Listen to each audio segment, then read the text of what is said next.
देश की नारी शक्ति का सशक्त प्रतिबिंब झलकता है।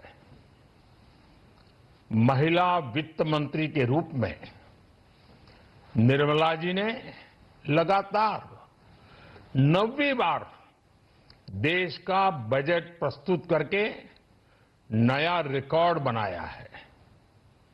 ये बजट अपार अवसरों का राजमार्ग है।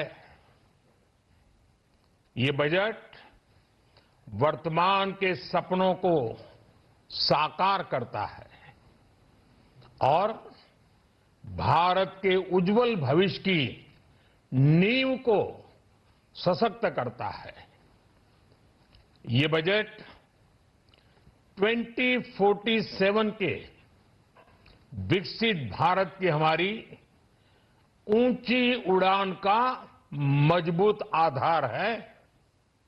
साथियों, आज भारत जिस रिफॉर्म एक्सप्रेस पर सवार है, इस बजट से उसे नई ऊर्जा, नई गति मिलेगी।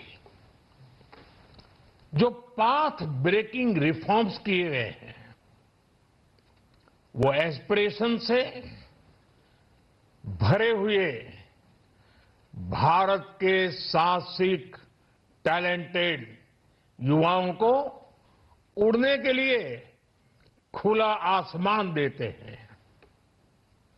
ये बजट ट्रस्ट बेस्ड गवर्नेंस और ह्यूमन सेंट्रिक अर्थरचना के विजन को साकार करता है।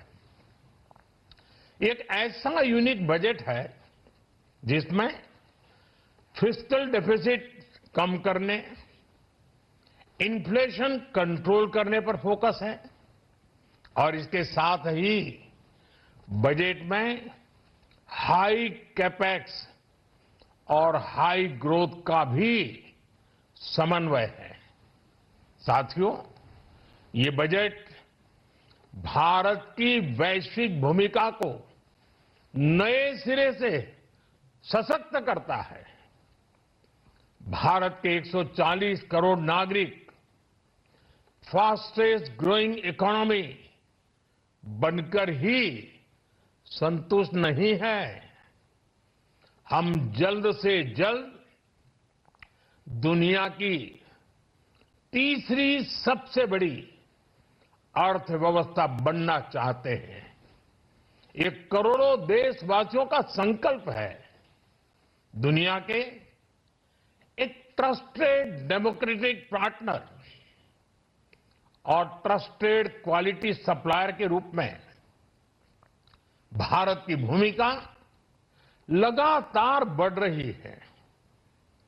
हाल में जो बड़ी बड़ी ट्रेड डील्स भारत ने की है, मदर ऑफ ऑल डील्स, उसका मैक्सिमम बेनिफिट भारत के युवाओं को मिले, भारत के लघु और मध्यम उद्योग वालों को मिले। इस दिशा में बजट में बड़े बड़े कदम उठाए गए हैं। साथियों, इस बजट में मेक इन इंडिया और आत्मनिर्भर भारत अभियान को नई रफ्तार के लिए महत्वाकांक्षी रोड मैप प्रस्तुत किया गया है।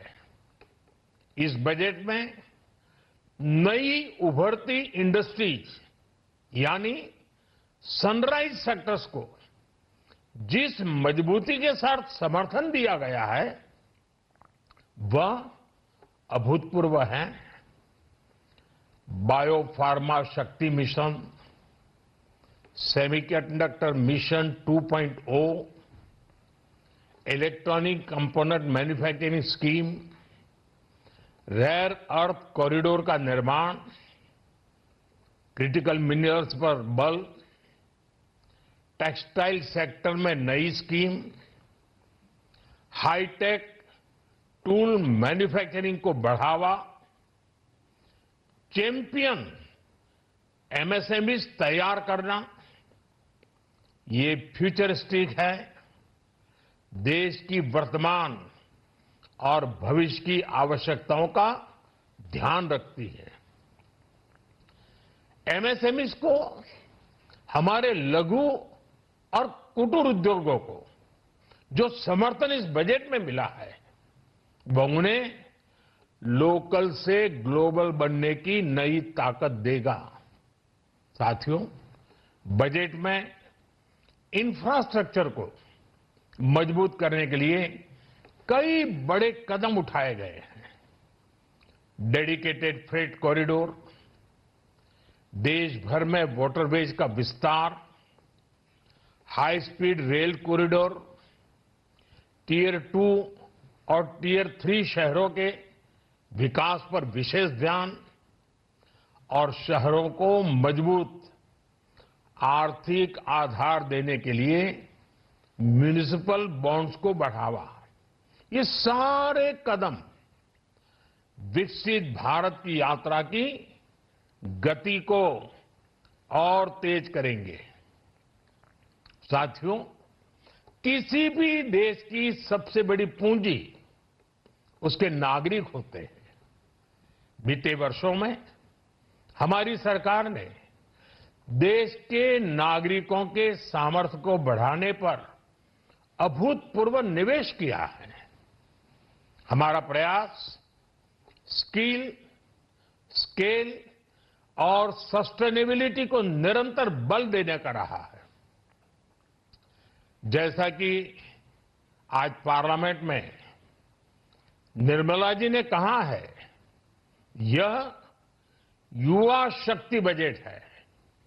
उसमें युवा की सोच भी है, युवा के सपने भी हैं, युवा का संकल्प भी है और साथ साथ युवा की गति भी है। बजट में जो प्रावधान किए गए हैं, उससे अलग अलग सेक्टर्स में लीडर्स, इनोवेटर्स और क्रिएटर्स तैयार होंगे। मेडिकल हब्स के निर्माण से, एलाइड हेल्थ प्रोफेशनल्स के माध्यम से, ऑरेंज इकोनॉमी यानी ऑडियो विजुअल गेमिंग को बढ़ावा देकर, पर्यटन को प्रोत्साहन देकर और खेलो इंडिया मिशन के माध्यम से युवाओं के लिए नए अवसरों के द्वार खुलेंगे। भारत को दुनिया का डेटा सेंटर हब बनाने के लिए टैक्स में बड़ी छूट की घोषणा भी की गई है। मैं भारत के युवाओं को विशेष तौर पर इस बजट की बहुत बहुत बधाई देता हूं, क्योंकि इससे एम्प्लॉयमेंट जनरेशन को बड़ा बूस्ट मिलेगा। मुझे बहुत खुशी है कि इस बजट में टूरिज्म और विशेषकर नॉर्थ ईस्ट में टूरिज्म को बढ़ावा देने के लिए भी ठोस कदम उठाए गए हैं। भारत के अलग अलग राज्यों को ताकतवर बनाकर संतुलित विकास की नींव भी इस बजट में मजबूत की गई है।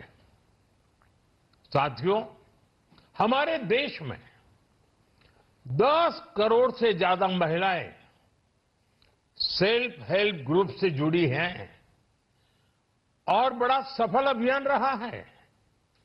महिलाओं द्वारा निर्मित, महिलाओं द्वारा संचालित सेल्फ हेल्प ग्रुप्स का आधुनिक इकोसिस्टम बने, बजट में इसे प्राथमिकता दी गई है। कोशिश यही है कि हर घर लक्ष्मी जी पधारे। हर जिले में छात्राओं के लिए नए हॉस्टल बनाने का अभियान भी शिक्षा को सुलभ बनाएगा। साथियों, भारत की कृषि, डेयरी सेक्टर, फिशरीज, इन्हें हमारी सरकार ने हमेशा सर्वोच्च प्राथमिकता दी है। इस बजट में भी नारियल, काजू, कोको और चंदन की पैदावार से जुड़े किसानों के लिए अनेक अहम कदम उठाए गए हैं। भारत विस्तार एआई इस टूल से किसानों को उनकी भाषा में जानकारी मिलने से उन्हें बहुत मदद मिलेगी। फिशरीज और पशुपालन में उद्यमिता उसको बढ़ावा देने से गांव में ही रोजगार और स्वरोजगार के और ज्यादा अवसर बनेंगे। साथियों, ये बजट एम्बिशियस भी है और ये बजट देश की एस्पिरेशन को भी एड्रेस करता है। मैं एक बार फिर निर्मला जी और उनकी पूरी टीम को इस फ्यूचरिस्टिक बजट के लिए, संवेदनशील बजट के लिए, गांव, गरीब, किसान का कल्याण करने वाले बजट के लिए बहुत बहुत बधाई देता हूं। बहुत बहुत धन्यवाद।